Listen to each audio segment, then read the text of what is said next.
Southside Network Authority to order. Why don't we go ahead and start with a roll call, Mr. Crum? Yes, thank you, Madam Chair. Let's start with our voting members.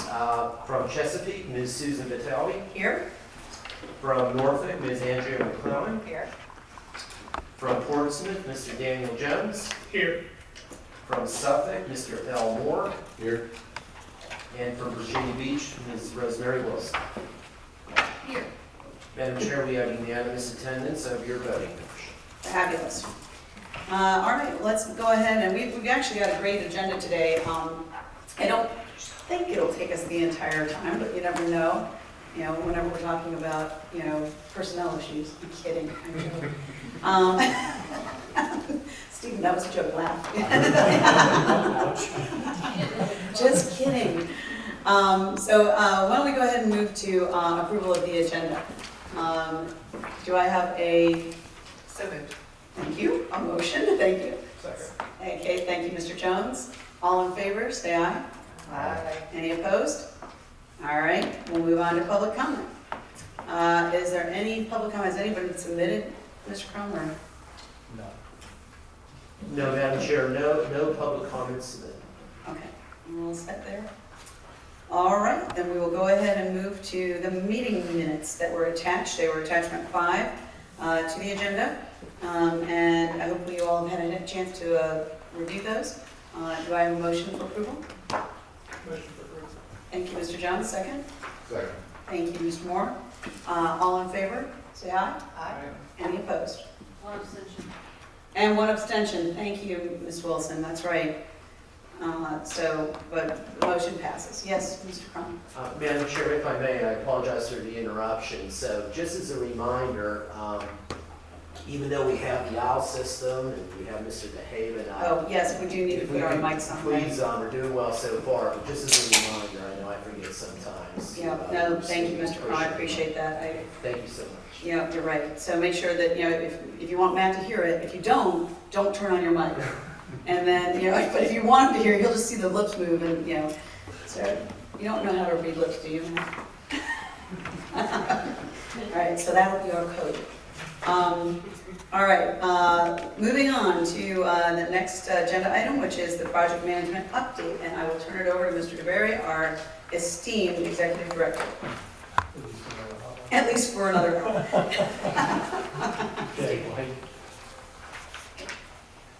Thanks and welcome, everyone. I think we have some exciting news as we continue to move forward with our project. And today I'm just going to give you a quick update on construction, negotiations with GTS regarding the P3, and a quick look at some of the tools that we're providing to the CIOs and other staff to help manage the project and help us keep on line. Okay, so really quickly, construction current and planned action. I'm really happy to report that at this stage, CTC pretty much has finished conducting the final design, walkout, and verifying the fiber route, and capturing this information in GIS format for 40 plus miles of the fiber ring route in Virginia Beach. As you remember last week, we said we would start in sort of a U-shaped war diagram, if you will, moving from the transatlantic cables out towards Norfolk, Chesapeake, Suffolk, and Portsmouth. So we finished those 40 plus miles. Danella has ordered the initial quantity of conduit and fiber for this first phase. We expect the conduit in by early June, the fiber in September, which is fine because we're going to lay fiber and conduit and we'll pull fiber through later. But they really exceeded expectations in that the pipeline for fiber was anywhere from 6 to 8 months, and they actually are going to be getting the first number of truckloads. And they have a site in Chesapeake that they used in helping Daniel with his fiber ring, and they're looking for more space. So we'll have laydown area and for construction. So we feel real good about that. One area that I want to make sure that the cities are engaged in is the master lease agreement franchise for right-of-way that Mr. Lockaby has been working with your legal counsel. You'll see where this becomes very important on the next bullet. I know that Virginia Beach has this topic on their agenda, I believe, for the 7th of June. It is the last step in making the fiber that we've inventoried technically ready for construction. So what we're thinking, and we had a great meeting with CTC and Danella on Thursday. We're going to meet with Virginia Beach next week, and we're going to go ahead and engage early with their right-of-way folks, anticipating approval of the agreement. And then once we do that, it shouldn't take more than a couple, 3 weeks, I think, to finish the right-of-way. So I'm leaning forward and I'm pressurizing the team a little bit to say that we believe we can begin construction on the first 40-plus miles on the 11th of July. So that's, Great news. that's where we talk. Great news. And so I think, So the miles that are done, are we able to utilize it as it's done, or does it have to wait till the whole thing to be You have to put your, complete? Can we utilize as we go, or do we have to wait for the whole thing to be utilized? depending on the customer, the fiber could be, Matt, the fiber could be utilized, but we do not have we don't have, I would say, a strategic business plan in place yet to make that happen. We've just engaged and, pushing the ball forward. But that might be something to think about. Well, it To is. sort of jumpstart as we go along, Mhm. if So the capabilities are there. We might be able to also talk a little bit about that during closed session, but I don't know, Mike can tell us if we can do that, but that might be something we want to talk about.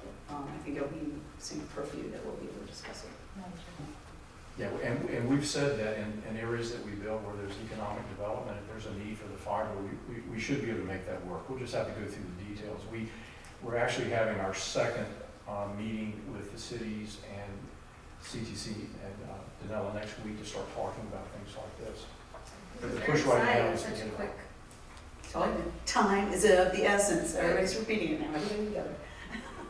Madam Chair, speaking of times of the essence, I don't know about my sister cities, but Norfolk takes a break for essentially the month of August, so if there are any council decisions that need to happen in advance of that, I would just ask us to be aware of the timing, so that we don't get caught up in that. I don't know that it sounds like we're gonna get everything done in advance of that, but just Yes, I think. FYI in case. So I can say, I'll probably lean forward more than Matt wants me to, but I would say that in the next 2 weeks, we'll be closer to 70 to 80 miles that have been walked, and that would be moving towards the Norfolk connection and Chesapeake and Virginia Beach connection on that end. So we're going to be pushing that envelope, and we'll work on the policy that would be needed to lease early. Excellent. Any other questions? Yes, Mr. Jones.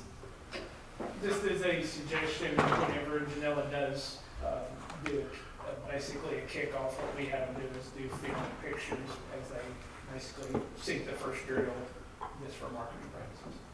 Yeah, we'll need it for the website. Thanks, Dan. That's Good idea. Yeah. So CTC obviously will continue to conduct the final design for the remaining segments still, and that's going to happen, fairly quickly.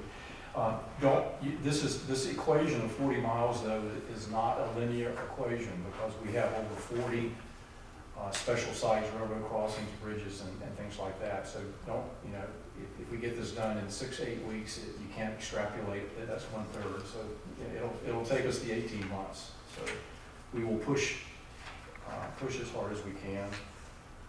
And obviously as CTC finishes their final design, staff and Danella will coordinate design completion and digging crews and liaison with city staffs. And I'll talk a little bit more about that when I talk about some of the meetings and tools that we're providing.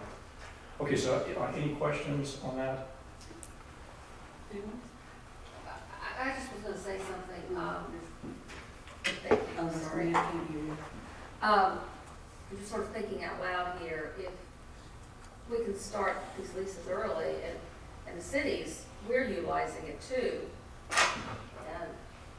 And we need to start planning on our connections to these Correct. Absolutely. right away. Yes. Right, and I'm going to address that. We are working that, Ms. Wilson. Meeting will already planned for next week to talk about internally, like how are we going to connect, where are we going to connect, and how we're going to utilize.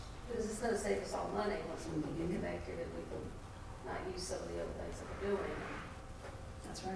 We like to save money if we can. That's kind of, yeah, it's like a mantra, right? I guess it doesn't. Taxpayers, they just are like crazy about that, but they like us to save money. Yeah, I want to say, so we can start planning on Yeah. not just leases, but we plan for us. Right, yeah. So So Matt and speaking of Mike, just for the group, since this has, become the conversation, other than developing policy, and we plan to bring some notional rates to the board next in June for review. We're working on that right now in terms of, leasing fiber. Other than having policy and that in place, is there any prevention of us, firing up, leasing dark fiber as an opportunity? From a technical perspective, no. I mean, each segment from vault to vault or from handhole to handhole and splice enclosure to splice enclosure can be leased from a dark fiber perspective. I mean, just technically speaking, right? But yeah, as you point out, having sort of that strategy and policy around how access gets there, what sort of agreements you need in place, pricing policy, that sort of thing. Of course, those details need to be worked out, but technically, yeah, every piece of this that gets completed and tested, handed over from the contractor to the authority for, from an ownership perspective, it's ready to be leased at that stage if it meets the customer's needs. And from the legal perspective, the only thing that, there are two things that need to happen. First, we need to have some notional pricing, which is of course what we're coming back to you with. The second thing is that we do need at some point to make sure that each city has an appointee to the project participation committee, which it probably makes sense for it to just be the five of you, and we'll hold those meetings more or less to just change hats at the end of this meeting and put on that hat for 5 minutes, but that box does need to be checked off at some point. Do we have to, is there anything else we need document-wise approved to be able to make that happen, or is it just we can start doing it? You just need to appoint somebody to do it, and I'm agnostic as to how your city wants to do it, so. Okay, so can you make that appointment? All right, so we'll need to take that back to our cities to make sure that gets done. But once. If you have a template and you could shoot that to us, Sure. that'd be great. But once the board has set a price and then the project participation committee has the ability to enter contracts with whoever to lease, under whatever technically terms, And we'll put have together a price forms for the lease. next week in June. Right, in June, we'll have the pricing. Good. Okay, thank you. It's nice when you have your attorney sitting right here, because, Mr. Attorney, Mr. Jones. Yeah, so I guess I'll ask a clarifying point in what you said, Matt. When you were referencing technically, were you technically speaking from a standpoint or from a technology standpoint that it could be leased without it being completed? Yeah, I just mean from a technology standpoint, right? So, in other words, if you have a customer that needs to get from a point A to point B and are willing to lease fiber along that particular path, and that fiber is completed, and the splicing has been done between those points, at that point, you would be able to lease it purely from that technical perspective, right? That doesn't address anything around the policy implications of how that needs to get done, but it can be used on a piecemeal basis as it grows. It doesn't have to wait until the entire ring is completed, is the point I'm getting at. And I'm sorry, go ahead. So is it the plan for the contractor to certify and turn over portions before the entire project is certified? Yeah. Go ahead, Matt. Yes, that's right. That's how we've, the statement of work is issued. We have some discretion around how we want that to proceed and in what phases, but we would certainly manage that around any particular lease arrangements or needs that have been identified as priority. So Daniel, that's what, it's like, from a technical standpoint, we can, technology standpoint, we can do it. And I think the only question is, then we have to just make sure from a pricing and, and ability to actually conduct the business end of it and making sure that's what we were talking about with the agreement that each one, the city needs to, dual have us, if you will, and then we gotta get the pricing. And I think if we have all of that, then is there anything else we're lacking that we could then go ahead and start? You're not lacking anything else. I was just gonna say for the purpose of clarity within the context of the construction contract, we can accept substantial completion and beneficial occupancy for part of it without giving the final certification and acceptance. And if we accept beneficial occupancy early for part of it, then we can give the punch list and put somebody on using it early. And I think Matt and I and Stephen would work through how to do that to make sure that we didn't wind up getting in a really bad position at final completion. But I did draft the construction contract to allow that to happen if it had to. I think that's probably what you're thinking, right, Daniel? I mean, it is, but from a technology perspective, and I understand, so if we've got a customer between that is only going to use A and B, then it's not necessarily an issue, but I would just caution about allowing on the network before it's completed, because there are always going to be splicing, terminating, doing further construction that could impact that lease, and then it becomes an issue. And a given customer might be interested in more than Corporate Landing Road to Newtown Road, and so it might not work feasibly. I just think we want to be prepared to provide the board the option to do that going forward if that's what you're going to do. Yeah, and I agree, if it fits geographic-wise and technical, I'm not opposed to it, I'm just cautioning that there's a whole lot of check mark boxes before it's actually complete to make sure that. And the other thing too, I think that to help each city tell the story, we're building, and we're working the final plan, but we're building this based on the longest straight shots, and we're working around the hard spots. So it's not that we're providing preferential treatment or something like that for any given city. It's just where it makes sense to, because you've got a construction company who's willing to engage with 8 to 12 Well, that's what I was gonna say, is we can do this in a Right. angle approach, so why wouldn't we? So I think Daniel's caution is well Yeah. heeded, and we'll move forward smartly. All right, Mr. Moore? Yes, and this is more for my information, Stephen and Matt, I guess. Coming from the utility world, I know how testing and utilities get done. So I guess on each segment here, where we would be testing that before we accept it in some fashion. Correct. Just like anything The else. process is, Matt's team is our A&E of record, and construction advocate will verify the work before I sign any invoices, so that's the process. Okay, so, but there's a testing mechanism, I'm sure. But so then if we start leasing out our warranty, or if we accept it, that's when our warranty starts. I'm assuming what time period is our warranty from the contract? Let's see.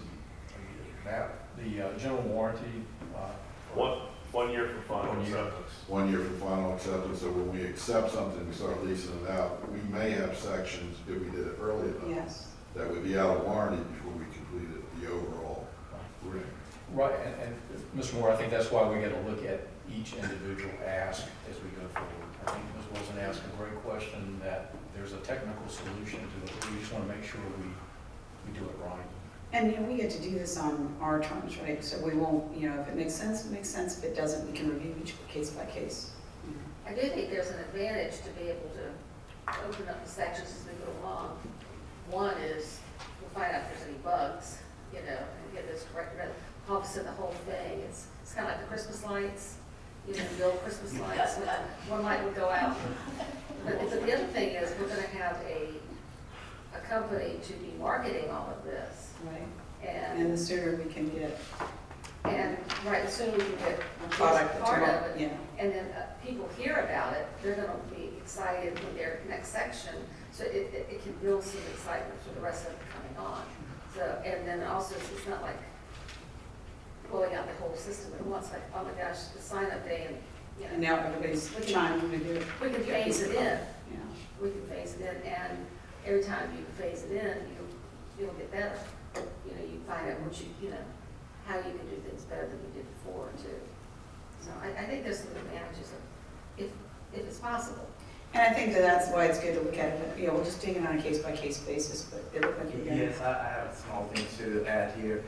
With our next generation network that we have in place, so we have maintenance for that, right? I'm not sure if, I'm asking a stupid question, but I haven't been to all the meetings. Is that also part of the design, or is the next phase of the design for the maintenance? Because I think we need to have the maintenance. Well, we have the capability for maintenance. Danella's bid was within the range of the CTC estimate. We haven't made that final decision yet because we're still negotiating with a P3 partner who may or may not be interested in providing that maintenance. Because they're gonna want service level agreements and stuff, and so it behooves us to be 99.9. Yes. Won't go not 4.9s, Matt, because I know there is no such thing, but we want 99% up. Yeah, I was sure it was discussed. And the second thing I would like to add is the security operating centers and the network operating centers that were discussed at some point. Can you speak up on the And operating? SOX and NOx. The SOX and NOx that Okay, so- were discussed. All right, so let me go back, let me take a step back on that, Matt, and help me. From day one, this has been a middle mile dark fiber network. The specs were tightly drawn to do that. There is no plan, SNA, NOC, or SOC, until the board decides that you want to do lit fiber. So for instance, if a GTS or someone else, if we enter into an agreement with them for marketing this, and we give someone 96 strands of fiber, they have to build a NOC and SOC that meets their needs. For instance, some of the informal conversations we've had with folks in the region, they just want the fiber. They're going to put their equipment on either end because they may want 100 gigabit. And We're just doing it all. so, good question, though. I have a question though, in terms of and I'm not the technical one in the room, but I understand the middle mile. To Rosemary's earlier point, each of our municipalities plans to utilize this in some way, so I assume there has to be a SOC or NOC in order for us to Each utilize it. city. Each city. Is that correct? So that's where, Yeah. but I do think that a really important issue was raised, which is if we bring this on early, we don't have capability formally set up and agreed to yet in terms of maintenance.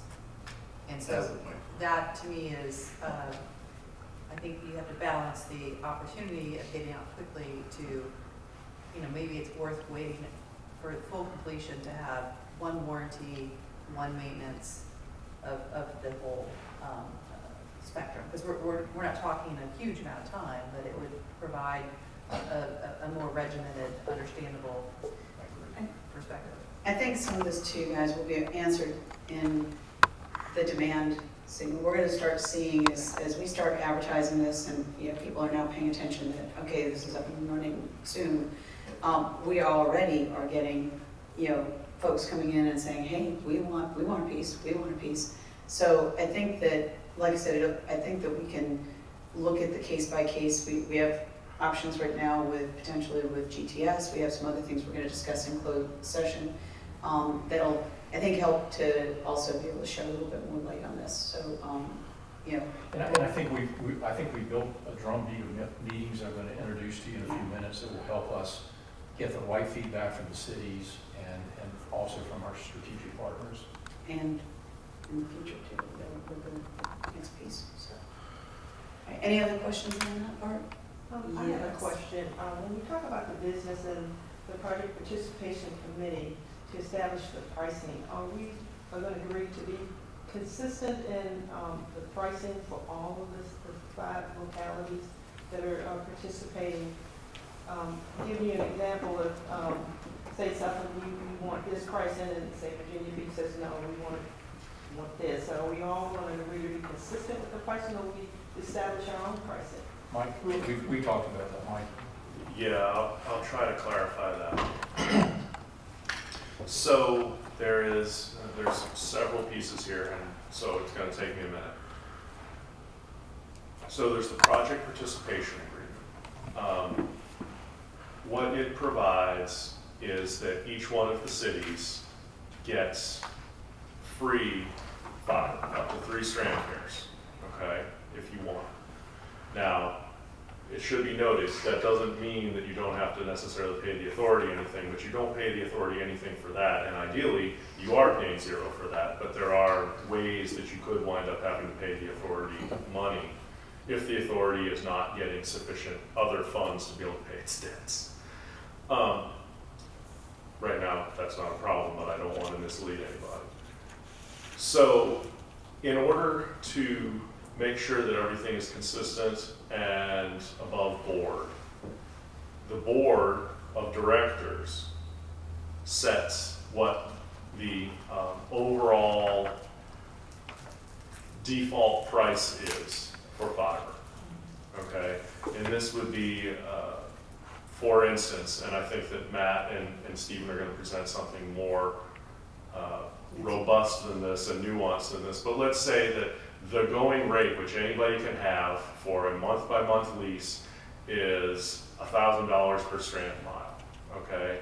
Anybody can come in and negotiate a contract with the participation committee to have, 12 miles at $1,000 per strand mile per month. Again, I have no idea if that would be a reasonable price under any given set of circumstances, but that's just for ease of explanation. There is also room, under the way the participation agreement is drafted, for the participation committee to negotiate different terms based upon different potential community benefits, as well as different other factors involved. For instance, if you want a lot of strands for a very long period of time, you might be able to negotiate a much lower strand rate per strand mile because of that certainty of the cash flow going forward. That has a definite value to us from a business perspective. If a particular run of fiber is going to result in some major economic development or community development goal for one of the cities or more of the cities, the project participation agreement or project participation committee may again be in a position to negotiate a different set of rates for that particular situation. So there is flexibility for the participation committee to negotiate rates based off of that basic default rate schedule. Now, it should be noted, the way that the Wireless Service Authorities Act is structured, if we ever offered lit fiber, we would need to have a definite hard and fast rate schedule. And that would have to be adopted by the board of directors. But since we're not in that position, because we're doing leasing on a bespoke one-off basis, you start off with a published rate schedule and then you negotiate based upon a whole totality of terms of what's important. And because the project participation committee and the Southside Fiber Project is a discrete, self-sufficient fund that's operated by its participation committee, it therefore has, the project participation committee has a lot of control over how those contracts are structured. And going forward, hopefully, right now there's only one project and therefore that fund is pretty much the fund, but going forward there would be multiple different pieces that would be functioning under that same process. Sorry if that was confusing. No, I think that was a great, helpful, does that answer? All right. You want to continue? Okay, let's talk a bit about PPA, P3 negotiations, current plan actions. SNA staff, got it in front of you. There you go. So SNA staff, CTC, SNA, legal, Ms. Malaki and I met with GTS for the first time on April 20th to begin initial negotiations under the PPEA Act. And we presented to them the proposed framework for potential ownership in accordance with the guidance that I received from the board on April 8th. We had a second meeting with GTS on May 10th, the day before yesterday. And in that meeting, we clarified some questions they had on the proposed framework. They had some specific technical questions, much like the one that Ed brought up about dark fiber versus lease fiber. We are in the process of having them sign an NDA so that we can provide some construction and design documentation to them. We're doing that because we don't have an agreement yet, and so we have NDA in place.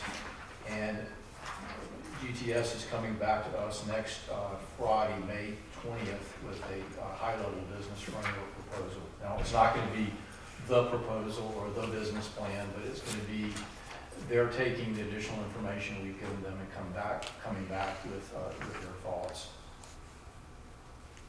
And so, that's where we are right now in that process. Any questions? All right. Okay, so one of the things that you find, when you get into a project this complex, there's a lot of white space between data, in terms of data, in terms of communication, which is very important. And so working with CTC, Danella, and the city staffs, we've put together a shared file folder, which currently has been shared with the CIOs and their staff. It's on an as-needed basis because of some of the issues that are in the file. But it's going to be a comprehensive product that will help us manage this project. It'll have a Gantt chart, if you will, a project plan. There are various taskers, project action taskers that will help us stay on track with specific issues. And I'll give you an example for an issue, and Ms. Wilson brought this up. We have been meeting with the cities to determine the connection point between the fiber ring and the city NOC or data center. And so that would be an example of an action item, and we're working through those. We'll have a permitting tracker, which is strictly for right-of-way. Also for EV permitting, we'll have a tool, if you will, over there. And actually, CTC has completed their initial EV assessment, and we're going to start communication next week with who we need to talk to, like right away, whether it's environmental quality. Steven, do you want to just, what EV is? Environmental. Yes, I'm sorry. Environmental. I couldn't figure out why you were talking about Teslas in this. That's where my mind went. Yeah. Of course it did. Yeah, electronic vehicles, that too. Yeah. That'll be one of the great benefits of this. So we want to get out, as Mr. Board, this type of project, the environmental has to be done upfront, or you're going to be in trouble. So we have a plan for that, and we'll be tracking that. CTC has also put together an interactive web map that can be used by the technical staffs. This actually will be color-coded, and you can pull it up and look at any given time at where we are in terms of progress. And we could turn it into a static map that city councils could use to brief their constituents if that was something that you would like to do. And we'll have a number of metrics in terms of construction progress and where we are. I've been really excited about the teamwork between CTC and Danella. When we have their meetings, it's obviously they're in this business, they know what they're doing, and they answer each other's sentences a lot of times. So it's really good to watch that work. And Danella will be providing input also to this series of tools. And we'll adjust them as the CIOs and others say, hey, we need more information, or our council has asked for this, we'll be able to adjust to provide updated status. Part of the next paragraph, part of improving communication, and we had some gaps there that's on me, and I've attempted to fix those. We meet bi-weekly, every other week, on a staggered basis. 1 week we conduct meetings between SNA staff, CTC, Danella, and with regards to high-level project coordination, things that need to be talked about before we go back to the cities or the board. And those are working well, I believe. We had our kickoff meeting on the second set of meetings, which is on the alternate 2 weeks, which is between staff, CTC, and the city CIOs and their staff. And these are work sessions where things that come up, some of the issues Daniel's brought up, and what you brought up, we will tackle those in those meetings, and then bring those back to the larger staff meeting, and then that should prepare the team to brief you, the board, on a monthly basis. So we just had our initial meetings, and we're not claiming success yet. And actually, once we've gone through that and refined the charts and metrics, we'll show that to the board at a high level something that can be shown in public settings for security and things like that. So I'm pretty excited about that. I think we've got engaged CIO staffs who have great ideas, and we'll make this work for us. Sounds like we've got a good rhythm of the business going, and we've got some great, partners, and chosen wisely on that, so.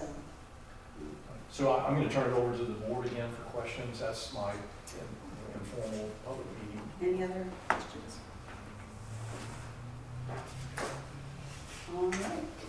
All right, well, with that, we'll go ahead and move into the closed session, so Ms. Lockby, would you like to provide the language, please?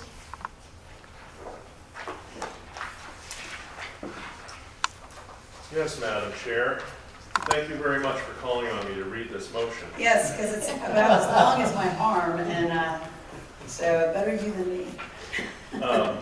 Madam Chair, I believe that you are seeking a motion to convene a closed session pursuant to subsection A28 of section 2.23711 of the Code of Virginia 1950 as amended for the purpose of discussion or consideration of information subject to the exclusion in subdivision 11 of section 2.2-3705.6 by a responsible public entity. Pursuant to subject A33 of section 2.2-3711, for the purpose of discussion or consideration by a local authority created in accordance with the Virginia Wireless Service Authorities Act of confidential proprietary information and trade secrets, subject to the exclusion in subdivision 19 of section 2.2-3705.6. Pursuant to subsection A29 of section 2.2-3711, for the purpose of discussion of the award of a public contract involving the expenditure of public funds and discussion of the terms or scope of such contract, where discussion in open session would adversely affect the bargaining position or negotiating strategy of the public body. Pursuant to subsection A6 of section 2.2-3711, for the purpose of discussion or consideration of the investment of public funds where competition or bargaining is involved, where, if made public initially, the financial interests of the governmental unit would be adversely affected, all specifically related to PPEA negotiations with Global Technical Systems and its proposing consortium. Further, there would be a portion of the closed session dealing also with subsection A1 of section 2.2-3711 of the Code for the purpose of discussion of the assignment, appointment, promotion, performance, demotion, salaries, disciplining, or resignation of specific public officers, appointees, or employees of the authority, specifically relating to the executive director. All right, now you can take a breath. Yes, and I believe that Mr. Crum, myself, the Yes. executive director, the alternates, and each of the attorneys from the cities are necessary participants in the closed session. Madam Chair, so moved. And Mr. Daniel. And, okay, thank you, Ms. Clellan. Anybody second? Thank you, Mr. Jones. All in, I think we should do a roll call on this one, or just to come out. You only have to do a roll call to come up, but Madam Chair, you can do a roll call whenever you think is appropriate. Let's do roll calls, both in and out. Mr. Crum? Yes. Ms. Vitale, Yes. Ms. McClellan, Yes. Mr. Jones, Yes. Mr. Moore, Yes. Ms. Wilson. Yes. Madam Chair, passes unanimously. All right, we are now in closed session. We can have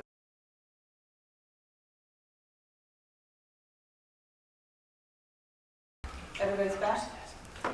All right. All right. Mr. Attorney, Mr. Lockby, would you please read the language to bring us out of closed session? Yes, ma'am. I believe you're looking for a motion to reconvene an open session and to certify by a roll call vote pursuant to subsection D of section 2.2-3712 of the Code of Virginia, that one, only public business matters lawfully exempted from the open meeting requirements of the Freedom of Information Act, and two, only such public business matters as were identified in the motion by which the closed session was convened were heard, discussed, or considered in closed session. Do I have a motion? So moved. Second. Thank you, Ms. Wilson. Thank you, Ms. McClellan. Roll call vote, please, Mr. Crum. Yes, thank you. Ms. Vitale, Yes. Ms. McClellan, Yes. Mr. Jones, Yes. Mr. Moore, Yes. and Ms. Wilson. Yes. Motion carries. Thank you very much. We have next agenda item is new business. We have, I'd like a motion to extend or offer a contract to our executive director, Mr. DeBerry, for 18 months at a salary of $140,000 plus a $5,000 signing bonus to be paid immediately on June 16th. Do I have a motion? So So moved. moved. Okay, Mr. Moore, and seconded by Ms. Wilson. All in favor, say aye. Aye. Any opposed? I didn't think so. Thank you, Mr. Berry, for all your hard work. I appreciate it. I'll continue to work hard and put you first. You always have. We appreciate it. We recognize that we would not be where we are without you. And Madam Chair, just to clarify, that's otherwise under the same terms and conditions as the existing contract, and I will put that together as Yes. promptly as I can. Yes, thank you so much. All right, any other okay, Mr. Brown? I promise to be very quickly, but good news, I'd like to add more good news. And Okay. Mr. Moore and Ms. Chandler will be able to add into this. I think everybody's aware that we successfully secured a body grant to help our neighbors in western Suffolk and Isle White County and Southampton County build $35 million of fiber throughout their localities, which will provide last mile service to over 12,200 homes and businesses in those localities. To quote, I believe the deputy city manager the other day, Mr. Moore, after you left, this is a big deal. It's a huge deal. I think, yeah, Yes. that was the quote. We had a pre-construction, by the PDC is serving as their project manager and proud to do so. We had a pre-construction meeting with 4 different utility providers earlier this week. And really excited. It seems like we just held our exciting groundbreaking on April 5, right? It seemed like yesterday. You will all be receiving an invitation to their groundbreaking, which is scheduled for June the 14th. It's going to be at 2 o'clock. We're zeroing in, Regina, on the location. June 14th? June 14th at 2 o'clock. If you could just make a note on that, but more information coming. Just to give you an idea what this is going to do, within 18, well, they're a 3-year project. Mhm. Okay. But when you think about what you're doing in 18 months, what they're going to do in 3 years, within 3 years, you're going to have about 2,300 linear miles of fiber installed on the south side. And keep in mind, because of the opportunity in Suffolk to connect, this is really exciting possibility. So Mr. Moore or Ms. Chandler, I don't know if you want to add anything to that, but just wanted to make mention. Well, I guess what I say, as I said the other day in the meeting on Monday, is going back to October 2020, as far as last mile, anyway, we were well on the way here. But we didn't have even the concept of having total coverage in the city of Suffolk. In the middle of a pandemic, where you have kids who can't get classes, you have businesses that can't operate, or trying to operate remotely in rural areas. And for us in Isle White and Southampton County, especially the rural area of Suffolk, it was big when we got to this point with both the body and the R-North grant that Spectrum Charter has, and right now, to pull this, to get from there and then 18 months or a year and a half later to where we are today is just unbelievable. Yes, So, it is. It's I think it's key, and Regina, I don't know if you have anything else to add, but we do appreciate the Plan Commission to help lead us through this one, and Bob, thank you. Thank you to everybody. But you know what it really shows is, I mean, who says there's not regional cooperation in here, right? So congratulations to all of you for leading the way, and they're coming in behind. You know, we once thought that was phase 3, about 15 years out there. Yeah, and here we are, it's phase And here 1. we are, so onward, we've had excellent meetings, back to Stephen's great work. We've been in front of the Newport News Economic Development Administration. Steve and I met with the chief administrative officers. We're gonna start putting together the peninsula plan next. So. Yeah, which is extraordinarily important and exciting. Yeah, you know, when they went up, I think I kept hounding, Steve, I'm like, have you done yet? Have you done yet? He's like, we're in the middle of it. I'm gonna text you when we're done, I'm like, what'd they say? What'd they say? Have they said anything about, what do you think? So, bless his heart. Stephen, thank you for everything I put you through, because I know, I am constantly calling you and demanding, hey, what's the update? What's the update? So, I know I'm a pretty demanding, chair, but thank you so much for all that you're doing. And Bob, you guys are just amazing as a team. I appreciate it. So, anything else that we have for new business? I just want to thank our staff. I mean, I didn't know what an owl was a couple months ago, so Yes, appreciate them thank setting you us so up. much. Appreciate you. All right, well, with that, this meeting is now adjourned.